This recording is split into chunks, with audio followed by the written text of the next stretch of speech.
एक गांव में मेला लगा हुआ था। वहां पर एक छोटा कुआं था। उसमें एक आदमी भूल से गिर गया। वह चिल्लाने लगा, मुझे बचाओ, मुझे बचाओ। लेकिन मेले में इतना शोरगुल था कि उसकी आवाज कोई सुन ही नहीं पाया। लोग अपने काम धंधे में लगे हुए थे।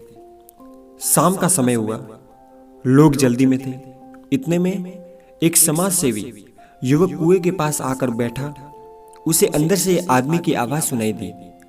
वह बोला, चुप रहे, ये बिना दीवार का कुआं किसने बनाया? उस मेला अधिकारी के खिलाफ कार्रवाई करूंगा, ये कहते हुए वह आगे चला गया। इतने में एक सन्यासी वहां पर आया।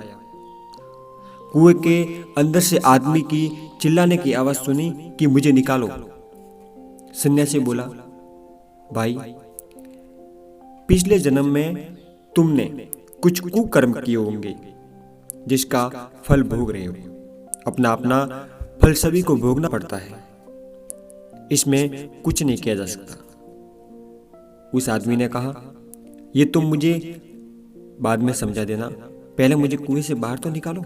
सन्यासी बोला, देखो, मैं तो कर्म त्याग चुका हूं। गांव के लोगों से कहूंगा तुम्हारी कुछ मदद कर दे। कहते हुए वह आगे चला गया। इतने में एक आरा थका किसान वहां पर आया। सोचा कि कुएं से पानी पी लूं और अपने प्यास बुझा दूं। इतने में कुएं के अंदर से आवाज आई कि मुझे निकालो बाहर। किसान ने अंदर जाकर देखा तो एक आदमी अंदर गिरा पड़ा था।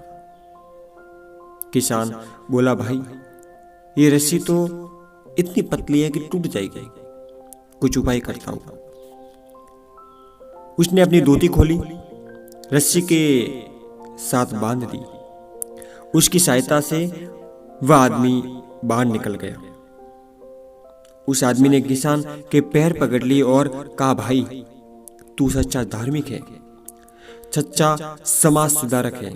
उन लोगों ने तो मेरी सुनी ही नहीं।